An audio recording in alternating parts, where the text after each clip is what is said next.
Hey guys, I'm Becky and welcome back to another video.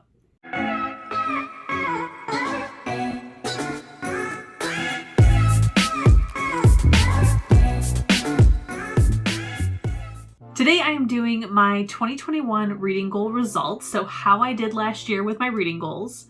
I'm pretty sure that in 2021 I did not do a specific video for what my goals were. I think I just showed you in my 2021 bullet journal video, so that's where they were. I've also decided not to do one this year as well.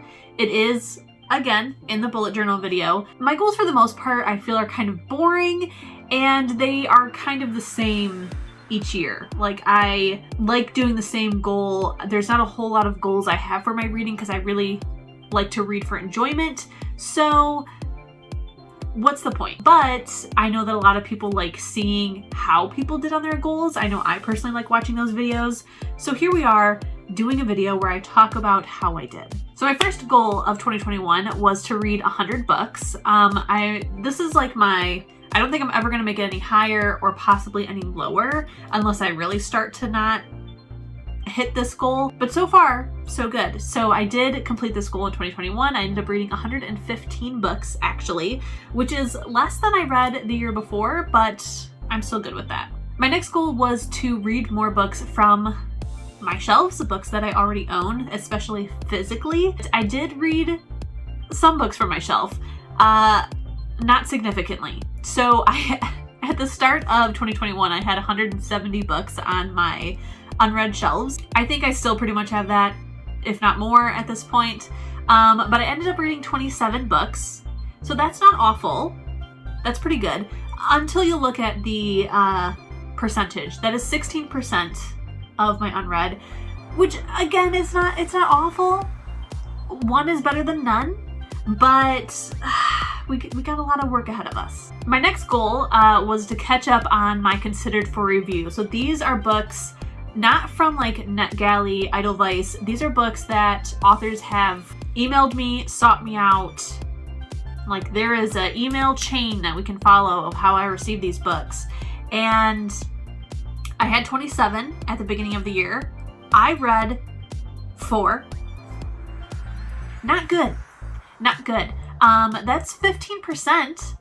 So that sounds good, but 4, that's not a good number. I don't even like the number 4. Next was to read at least 5 series. So this isn't necessarily like books 1 through. This is just finishing 5 series that I have started at some point in my life. Either it's this year or before times. I ended up reading 9. I ended up finishing 9 series, which is really great. A couple of them I did start and finish this year, which was also kind of wild. But a couple of the other ones were just like, there's one book left, you know? My next goal was to read 12 thick books, and my definition of a thick book is anything over 500 pages. I ended up reading 14 of them, so that's a little over 1 a month, which is really good considering how many books I ended up reading. Now, I do think that that is part of the reason why I didn't read so much this year compared to the year before, because I read so many thick books. My next goal was to read 20 books that either feature a BIPOC character as a main character or are written by a BIPOC author. And I ended up reading 25, so that's really good. I definitely want to read more than that in the future, but this is the first time that I've ever set a goal for it and tracked it. So I think the fact that for my first year, I actually ended up doing more than that was really cool. I think December is when I like double checked of like, where am I at? Do I need to pick up specifically some BIPOC books? But I was already at my goal by then. So it's really cool that I naturally picked up these books. My next goal was a giant fail, but I do not regret it at all. So I did set the goal to reread the Twilight series. In 2020, I read the book Twilight at least 3 times in different ways. So I read the book, I read Life and Death, and then I also read Midnight Sun. That did trigger of like how much I loved Twilight and how I would like to revisit it. I picked up New Moon and I couldn't get, I don't even know how far. I don't think I was even 20 pages into it. Bella is so whiny, and I've heard so many people say that, and I was like, I don't recall her being so annoying. And then I picked up New Moon and I remembered I'm sure Bella gets better as the books go on, but it just wasn't worth my time. Next was to read the Throne of Glass series in its entirety. I had only read the first book, Throne of Glass, but I wanted to reread it in order to make sure I knew exactly what was going on in this series, and then read all the rest of the books for the first time, including Assassin's Blade. So I did end up getting the box set. You can kind of see it right there of all the hardcovers. So I invested money into this and decided to read all the books. And I read them in order of books 1, 2, and 3, and then Assassin's Blade, book 4, 5 and 6 together, and then 7. And this was something that I saw on the internet of like a suggested way to read the series. It was a great way to read it, and I highly recommend it. So this task was complete, 100%. I read all of the books. I loved every single second of it. I loved every single one of them. No regrets at all. It was a little bit hard towards the end of the year. I really had to push myself to finish it.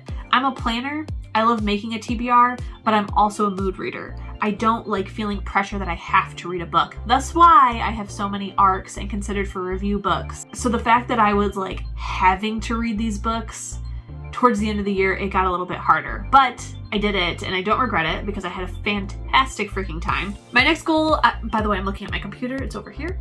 My next goal was to catch up on my favorite author, Jennifer L Armentrout.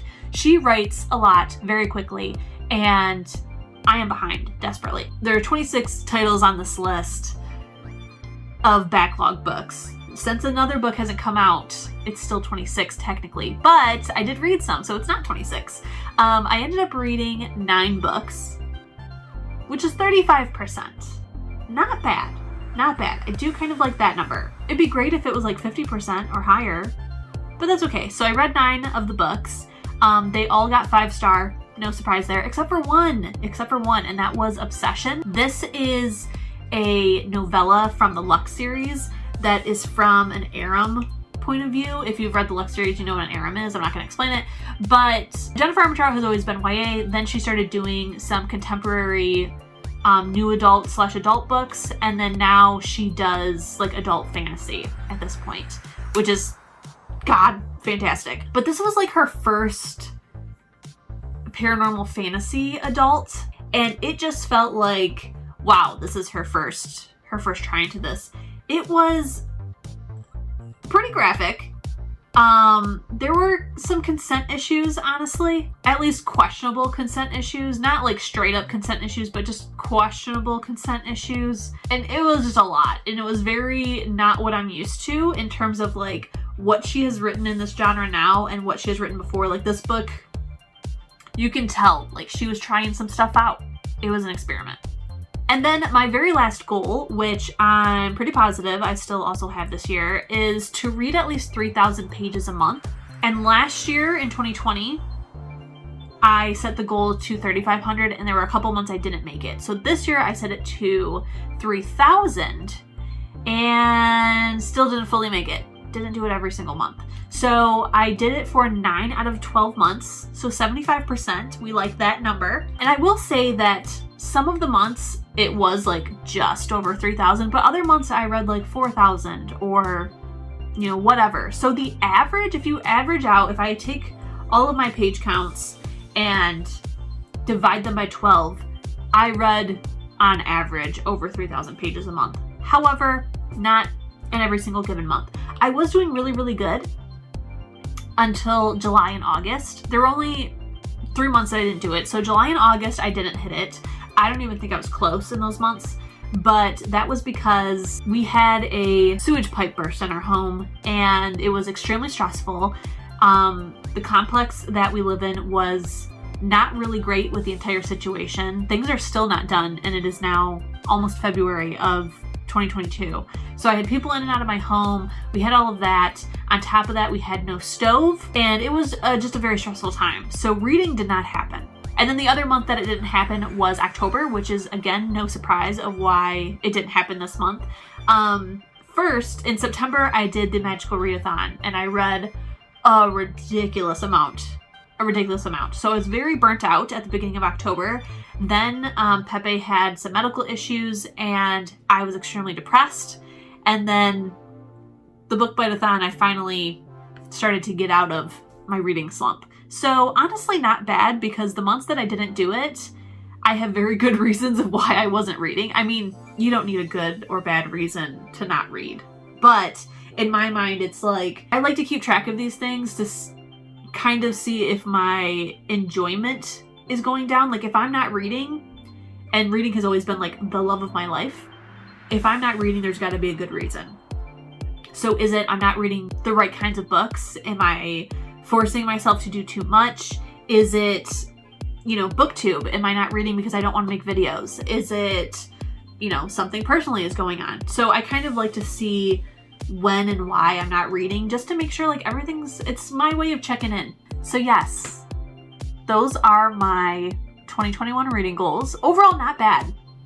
I don't hold a whole lot of stock in goals. I think it's nice to have goals just because I like having something to work towards. I like having something that has a numerical value that I can see and is tangible. I love keeping track of stats and stuff like that when it comes to reading.